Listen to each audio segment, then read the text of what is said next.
অনুগ্ৰহ কৰি শুনক, ডায়ুদ বাচি গ'ল। ডায়ুদ যেতিয়া বাচি গ'ল, তেওঁ মৰিলহেঁতেন, কিন্তু যেতিয়া বাচি গ'ল, পোনে পোনে তেওঁ ঈশ্বৰৰ ওচৰলৈ গ'ল। ভালদৰে গা ধুলে আৰু ভাল কাপোৰবোৰ পিন্ধিলে। পোনে পোনে ঈশ্বৰৰ গৃহলৈ গ'ল। তেওঁ ৰক্ষা পোৱাৰ পাছত প্ৰথম কাম তেওঁ কি কৰিলে কওকচোন?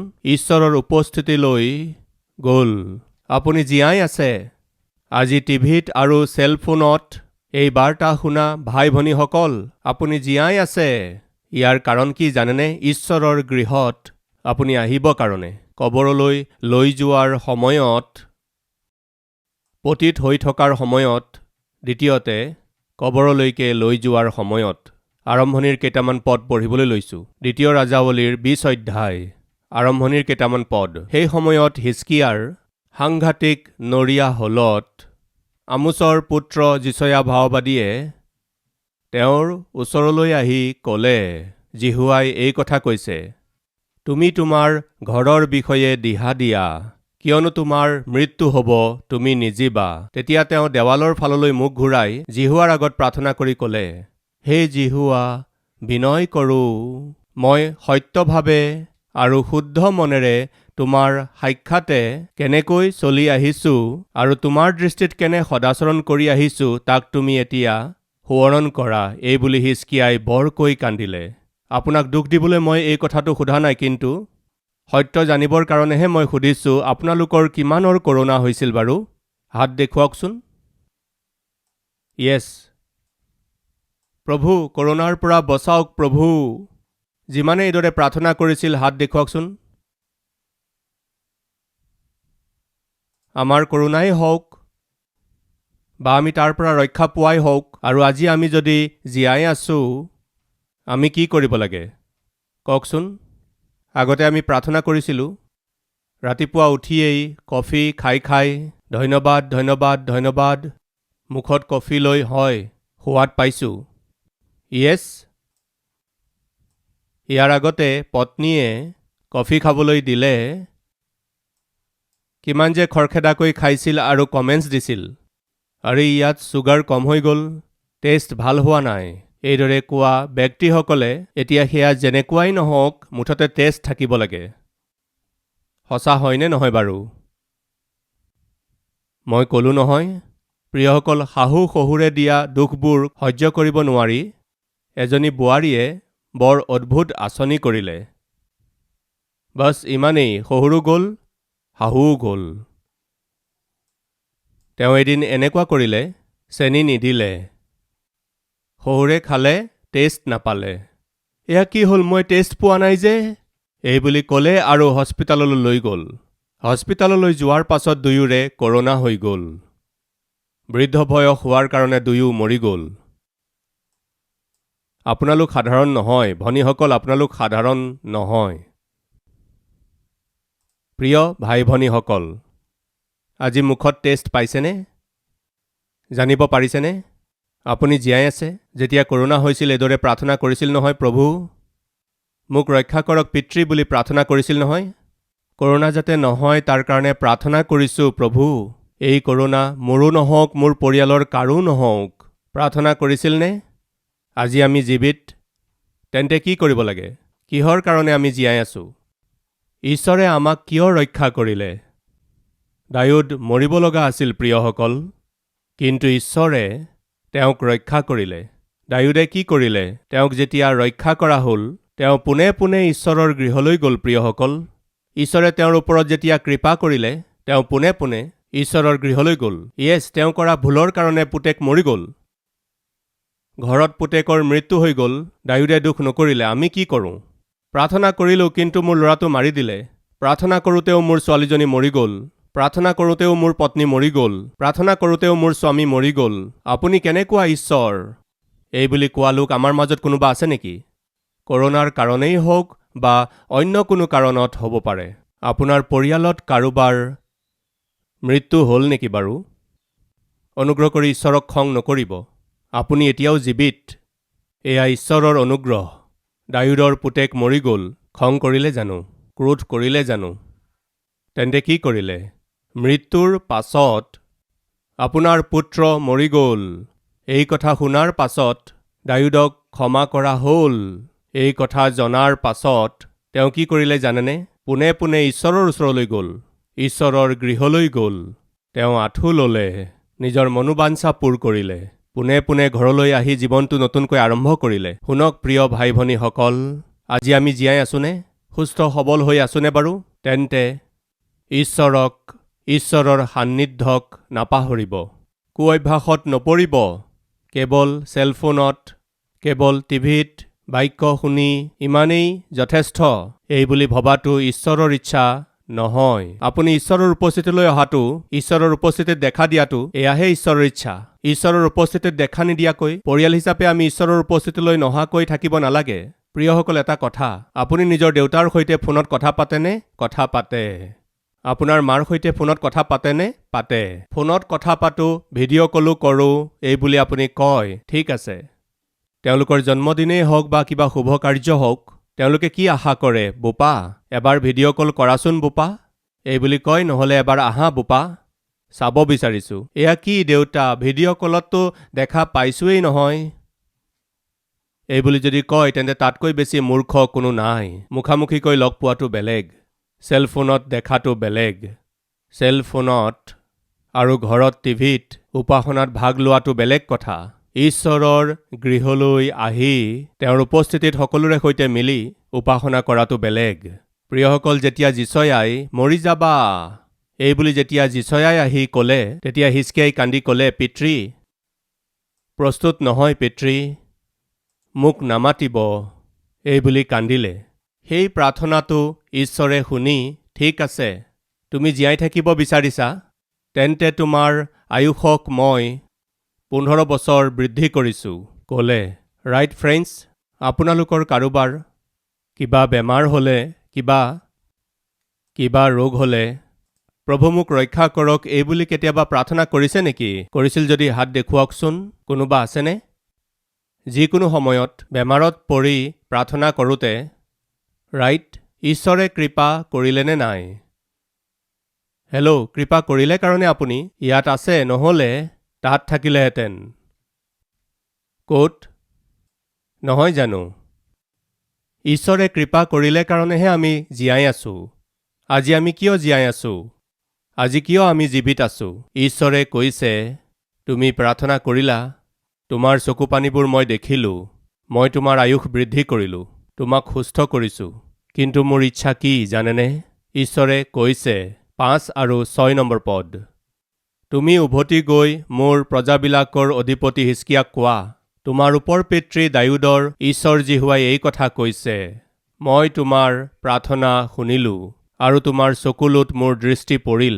চোৱা, মই তোমাক সুস্থ কৰিম। তৃতীয় দিনা তুমি জিহুৱাৰ গৃহলৈ উঠি যাবা। মই তোমাৰ আয়ুস 15 বছৰ বঢ়াই দিম। ঈশ্বৰে কি কৈছে কওকচোন? তুমি প্ৰাৰ্থনা কৰিলা, তুমি মৰিব লগা আছিল, কিন্তু তুমি প্ৰাৰ্থনা কৰিলা, মই যাতে মৰি নাযাওঁ, এই ভয়েৰে প্ৰাৰ্থনা কৰিলা। য়েছ, কৰোনা যেতিয়া ভয়ানক ৰূপে বিয়পি আছিল, আমাৰ পৰিচিত লোক আমাৰ আগতেই যেতিয়া অধিককৈ মৰি আছিল, তেতিয়া আমি সকলোৱে প্ৰাৰ্থনা কৰিলোঁ, ময়ো প্ৰাৰ্থনা কৰিলোঁ, প্ৰভু প্ৰভু, কোনো মহামাৰী যাতে মোৰ তম্বুত প্ৰৱেশ কৰিব নোৱাৰে তেনে সহায় কৰক প্ৰভু। বহুবাৰ মোৰ ডাঙৰ ল'ৰা বা মোৰ সৰু ল'ৰাটোৱে কৈছিল, দেউতা মোৰ চৰ্দি হোৱা যেন লাগিছে, এইদৰে ক'লে ভিতৰলৈ গৈ আঁঠু লৈছিলোঁ। চৰ্দি বুলি ক'লেই আঁঠু লৈছিলোঁ। কাহ আহিলেই লগে লগে গৈ বেডৰুমত আঁঠু লৈছিলোঁ আমি। প্ৰিয় ভাই ভনীসকল, আজি আমি যদি জীয়াই আছোঁ আৰু আমাৰ পৰিয়ালবিলাক জীয়াই আছে যদি, কিহৰ কাৰণে কওকচোন? ঠিক আছে হিজকিয়া, তুমি মৰিবলগীয়া আছিল, তুমি প্ৰাৰ্থনা কৰিছা, মই তোমাক বচাম। তৃতীয় দিনা তুমি মোৰ গৃহলৈ আহিবা। যিজন জীয়াই আছে, নিশ্চয়ে তেওঁ তালৈ যাব লাগিব। কলৈ? ঈশ্বৰৰ উপস্থিতিলৈ। দায়ুদ মৰিব লগা আছিল, কিন্তু ঈশ্বৰে কৃপা কৰি ৰক্ষা কৰিলে। ৰক্ষা পোৱাৰ পাছত দায়ুদে সৰ্বপ্ৰথমে কি কৰিলে? পিতৃ, মই বাচিলোঁ, এই ভয়ানক বিপদৰ পৰা মই বাহিৰ হলোঁ। প্ৰভু সৰ্বপ্ৰথমে কি কৰিলে? গৃহলৈ আহিল। য়েছ, হিজকিয়া, মৰিব লগা আছিল, প্ৰাৰ্থনা কৰাত ঈশ্বৰে ৰক্ষা কৰিলে। তেওঁ কি কৰিব লাগে? পোনে পোনে ঈশ্বৰৰ গৃহলৈ আহিব লাগে। ঈশ্বৰেতো ইয়াকেই কৈছিল, তুমি তৃতীয় দিনা মোৰ গৃহলৈ আহিবা। কি লিখা আছে? উঠি যাবা। ইয়াৰ অৰ্থ কি? তুমি মোৰ গৃহলৈ যাবা, যাব লাগিব। প্ৰিয়সকল, ঈশ্বৰে আজি আমাক জীয়াই ৰাখিছে কাৰণে তেওঁৰ গৃহলৈ নোযোৱাকৈ থাকিব নালাগে। আমাৰ ভাৰতবৰ্ষত আনে ঘোষণা কৰাৰ আগতেই ময়েই কৰিছিলোঁ। কি? অনুগ্ৰহ কৰি অহা দেওবাৰৰ পৰা চাৰ্চলৈ নাহিব। মই আপোনালোকৰ মংগল বিচাৰোঁ। কৰোনা ইজনৰ পৰা সিজনলৈ বিয়পি আছে। এজনৰ পৰা আনজনলৈ বিয়পি যোৱাৰ ফলত চাৰ্চৰ সকলোৰে হৈ যাব। ঈশ্বৰৰ গৃহত আমি সকলোৱে মিলি আৰাধনা কৰাৰ দিনটো অহালৈকে আপুনি ঘৰতেই থাকি অনুগ্ৰহ কৰি প্ৰাৰ্থনাত সহভাগী হওক। ময়েই কৈছিলোঁ, কিয়? আপোনাৰ মংগলৰ কাৰণে। আৰু সেই সময়তেই আজি যেতিয়া আমি ঈশ্বৰৰ গৃহলৈ আহিবলৈ সুযোগ পাইছোঁ, এই সুযোগ লোৱাটো আমাৰ দায়িত্ব। সেইকাৰণে মই কি কৈছিলোঁ? আহক আমি সকলোৱে মিলি ঈশ্বৰৰ গৃহত ছ'চিয়েল ডিষ্টেন্স মেইনটেইন কৰি, সতৰ্কতা অৱলম্বন কৰি প্ৰভুৰ আৰাধনা কৰিম, এনে আমন্ত্ৰণ দিলোঁ। কিহৰ কাৰণে? তাৰ প্ৰয়োজন আছিল কাৰণে, বাক্যমতে আছিল কাৰণে। হিজকিয়া, তুমি বাচিবা, তোমাক জীৱন দিম। তৃতীয় দিনা মোৰ গৃহলৈ তুমি আহিব লাগিব। এয়া ঈশ্বৰৰ আজ্ঞা। যিজন জীয়াই আছে নিশ্চয় আহিব লাগিব ঈশ্বৰৰ গৃহলৈ। আহক তৃতীয়টো কথা চাওঁ। পিঠাৰ কাৰণে ব্যাকুল হৈ থকা। পাচনি কৰ্মৰ 3:1 পৰা। কোনো এদিন প্ৰাৰ্থনাৰ সময়ত অৰ্থাৎ 3মান বজাত পিতৰ আৰু জোহন ধৰ্মধামলৈ গৈছিল। এনেতে ধৰ্মধামত সোমোৱাবিলাকত মাগিবলৈ যি এজনক ধৰ্মধামৰ সুন্দৰ নামৰ দুৱাৰ মুখত নিতৌ নি থয়, এনে এজন উপজাৰে খুৰা মানুহক লোকে বৈ আনিলে ধৰ্মধামত সোমোৱাবিলাকত মাগিবলৈ। দুৰ্ভগীয়া, অসহায়, অনাথ প্ৰিয়সকল, খোজ কাঢ়িব নোৱাৰে। খোজনীয়া আছিল প্ৰিয়সকল। তেওঁক সদায় দাঙি আনি মন্দিৰৰ দুৱাৰৰ ওচৰত থৈ দিয়া হৈছিল। এনেকুৱা অৱস্থাত আহাৰৰ কাৰণে, পিঠাৰ কাৰণে ভিক্ষা মাগিছিল। এইদৰে মগনীয়াজনে ভিক্ষা মাগি থকাৰ সময়ত পিতৰ আৰু জোহন মন্দিৰলৈ যাওঁতে তেওঁক দেখিলে আৰু তেওঁলোকলৈ চাই ভিক্ষা মাগিলে, কিবা এটা দিয়ক, মই ভোকত আছোঁ বুলি কওঁতে পিতৰ আৰু জোহনে তেওঁলৈ চাই, আমাৰ ৰূপ বা সোণ নাই, কিন্তু নাচৰতীয়া যীশুখ্ৰীষ্টৰ নামেৰে খোজকাঢ়ি ফুৰা বুলি ক'লে। ইয়াক কি বুলি কয় জানেনে? ৰেমা, মানে ঈশ্বৰৰ বাক্য। খোজকাঢ়া। ঈশ্বৰৰ শক্তিৰে কোৱা হোৱা সেই বাক্যই তেওঁক সুস্থ কৰিলে। লাফ মাৰি থিয় হ'ল। তেওঁৰ জীৱনত যিজনে কেতিয়াও খোজ কঢ়া নাছিল, তেওঁ খোজ কাঢ়িলে। আহাৰ বিচাৰি ভিক্ষা মগাজনে, যাৰ কোনো নাছিল, দিয়ক দিয়ক, মানুহৰ ভিক্ষাৰ ওপৰত নিৰ্ভৰ কৰি থকা ব্যক্তিজন সেইদিনা সুস্থ হ'ল। কিয় সুস্থ হ'ল? তেওঁ কি কৰিব লাগে যাৰ কাৰণে ঈশ্বৰে তেওঁক সুস্থ কৰিলে? তেওঁ কি কৰিলে ঈশ্বৰ আনন্দিত হ'ব ভালদৰে ভাবকচোন। তেওঁ উঠিল। উঠাৰ লগে লগে তেওঁ কি কৰিলে চাওক। 8 নম্বৰ পদ। তাতে তেওঁ লাফ মাৰি থিয় হৈ খোজ কাঢ়ি ফুৰিলে। এইদৰে তেওঁ ফুৰি ফুৰি ক'লে, মই খোজ কাঢ়িছোঁ, মই জঁপিয়াইছোঁ। তেওঁ খোজ কাঢ়িব ধৰিলে, জঁপিয়াবলৈ ধৰিলে। তেওঁ পোনে পোনে চিনেমা হললৈ গৈছিল নেকি? কওকচোন বাৰু, পোনে পোনে বাৰ আৰু ৰেষ্টুৰেণ্টলৈ গ'ল নেকি? আমাৰ মাজত এনেকুৱা লোক আছেনে? সপ্তাহ 20 দিন বেমাৰত বিচনাতে পৰি থাকি লৰিব নোৱাৰা আৰু খোজকাঢ়িব নোৱাৰা অৱস্থা আছিল। ঈশ্বৰে আপোনাক কৃপা কৰি সুস্থ কৰিলে। হস্পিটালৰ পৰা আপোনাক ডিচাৰ্জ কৰা হ'ল। আপুনি লৰা ফুৰা কৰিব নোৱাৰোঁতে খাবলৈকো আপোনাৰ একোৱেই নাছিল। ঈশ্বৰে কৃপা কৰি আপোনাক সুস্থ কৰাত আপুনি কি কৰি আছে? আকৌ সেই গণ্ডগোলবোৰ কৰি আছে, নিষ্কৰ্মী কৰ্মবোৰ কৰি আছে, অযথা স্থানবোৰলৈ গৈ আছে, মন্দ লোকসকলক লগ ধৰিছে, পাপ কৰ্মবোৰ কৰি আছে। সেয়া ঠিক নহয়। পিঠাৰ কাৰণে ব্যাকুল হৈ থকা বিকলাংগ ব্যক্তি, ৰাতিপুৱা উঠিয়েই মানুহৰ দয়া আৰু কৃপাৰ ওপৰত নিৰ্ভৰ কৰা ব্যক্তিজনক ঈশ্বৰে কৃপা কৰিলে। প্ৰভুৱে তেওঁক সুস্থ কৰিলে। আজি আমাৰ মাজৰ বহুতেই এসাঁজ আহাৰৰ কাৰণে কিমানৰ আগত যে হাত পাতি থাকে, আৰ্থিক অনাটনত কিমান মানুহৰ আগত যে গৈ হাত পাতি থাকে, কিমান মানুহৰ ওচৰলৈ গৈ যে দয়া বিচাৰি হাত পাতি থাকে। কোনোবাই সহায় কৰা হ'লে ভাল আছিল, কোনোবাই আশ্ৰয় দিলে ভাল আছিল, কোনোবাই ধাৰ দিলে ভাল আছিল, কোনোবাই কৃপা কৰিলে ভাল আছিল, কোনোবা লগত থাকিলে ভাল আছিল, কোনোবা সহায় হ'লে ভাল আছিল। আমাৰ মাজৰ কিমান লোকে যে এনে পৰিস্থিতিত পৰিছে। কি হ'ল? তেওঁ এনেকুৱা অৱস্থাত আছিল, কোনোবাই সহায় কৰা হ'লে, কোনোবাই অকণমান পইচা দিলে ভাল আছিল। এনেকুৱা অৱস্থাত তেওঁ যেতিয়া আছিল, ঈশ্বৰে কৃপা কৰিলে। তাৰপিছত কি হ'ল? তেওঁ লাফ মাৰি থিয় হ'ল, খোজ কাঢ়িলে, দেও মাৰিলে, দেও মাৰি মাৰি ঈশ্বৰৰ স্তুতি কৰি কৰি তেওঁলোকে সৈতে ধৰ্মধামত সোমালগৈ গ'ল। এই অদ্ভুত সত্য আমি বাইবেলত দেখিছোঁ। প্ৰিয়সকল, দাউদ ৰজা হোৱা স্বত্তেও তেওঁ মৰিব লগা আছিল। তেওঁ যেতিয়া বাচিল, ৰক্ষা পোৱা ব্যক্তি সৰ্বপ্ৰথমে কি কৰিলে? ঈশ্বৰৰ গৃহলৈ গ'ল। হিজকিয়া ৰজা বেমাৰত পৰিল, মৰিব লগা আছিল। ঈশ্বৰে কৃপা কৰি তেওঁক ৰক্ষা কৰিলে আৰু তেওঁক ক'লে, পোনে পোনে মোৰ গৃহলৈ তুমি আহিবা। ঈশ্বৰে আজ্ঞা দিলে। এজন মগনীয়া আছিল, দৰিদ্ৰ আছিল, দুৰ্ভগীয়া আছিল, কিন্তু ঈশ্বৰে কৃপা কৰি তেওঁৰ জীৱনত আচৰিত কৰ্ম কৰাত তেওঁ কি কৰিলে জানেনে? কওকচোন। মোৰ পত্নীক ক'ব লাগে, মোৰ সন্তানবিলাকক ক'ব লাগে, মোৰ গাঁৱৰ লোকসকলক ক'ব লাগে, এই বুলি কৈ তেওঁ গাঁৱলৈ গুচি গ'ল জানো? গোটেই গাঁও ফুৰিলে নেকি? কি কৰিলে? পোনে পোনে ঈশ্বৰৰ গৃহলৈ গ'ল।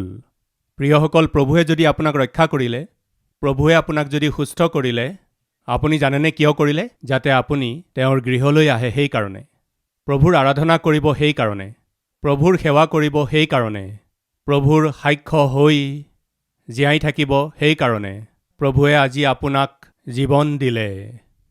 কিমানে বাৰু এই কথা বিশ্বাস কৰে? বিশ্বাস কৰাসকলে হাত দাঙকচোন। প্ৰিয়সকল, আজি আপুনি এই বুলি ক'ব পাৰিবনে বাৰু? মই নিজৰ প্ৰভুৰ সাক্ষ্য হৈ জীৱন যাপন কৰিম, সেইকাৰণে ঈশ্বৰে মোক ৰক্ষা কৰিলে। এই সত্যক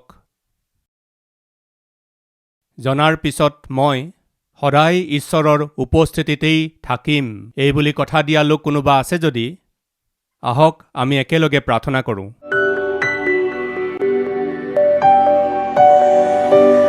মহান পবিত্ৰ প্ৰেমময় পিতৃ ঈশ্বৰ, যাক আমি জানো, যিসকল আমাৰ আশে পাশে থাকে, হঠাতে এই জগতৰ যাত্ৰা সমাপ্ত কৰি গুচি গ'ল পিতৃ। তেওঁলোকতকৈ আমি কোনো গুণে ভাল নহয় পিতৃ, তথাপি আপুনি আমাক কৃপা কৰিলে। এয়া চাওক, আমি সকলো নাশ হ'বলগীয়া আছিল, কিন্তু পিতৃ আপুনি ক্ষমা কৰিলে। আমি কবৰৰ ভিতৰত সোমাব লগা আছিল পিতৃ। পিতৃ অনুগ্ৰহ কৰিলে। যেতিয়া আমি কি কৰিব লাগে একো বুজি পোৱা নাছিলোঁ, যেতিয়া আমি কষ্ট পাই আছিলোঁ, পিতৃ আপুনি আমাৰ যত্ন ল'লে। কিহৰ কাৰণে? আমি আপোনাৰ কৃতজ্ঞ হ'ম সেইকাৰণে, আপোনাৰ সাক্ষ্য হৈ চলিম সেইকাৰণে, আপোনাৰ পৰিচৰ্যা কৰিম কাৰণে, পিতৃ আপোনাৰ গৃহলৈ আহিম কাৰণে। এই সত্যক পাহৰি পিতৃ আজি আপোনাৰ উপস্থিতিলৈ অহা প্ৰতিজনক মূৰৰ পৰা ভৰিৰ গেৰুৱালৈকে আপোনাৰ তেজেৰে ধুই মোক আৰু আমাক শুচি কৰি, আমি কৰা প্ৰতিটো পাপ ক্ষমা কৰি, হিমৰ দৰে বগা কৰি আমাৰ হৃদয়খনক নতুন কৰি, সদায় আপোনাৰ সাক্ষ্য হৈ আপোনাৰ পৰিচৰ্যা কৰা লোকৰ নিচিনাকৈ আপোনাৰ উপস্থিতিত থকা ব্যক্তিসকলৰ নিচিনা আত্মিকতা আমাক দিয়ক। যীশুখ্ৰীষ্টৰ নামত মাগিছোঁ পিতৃ। আমিন।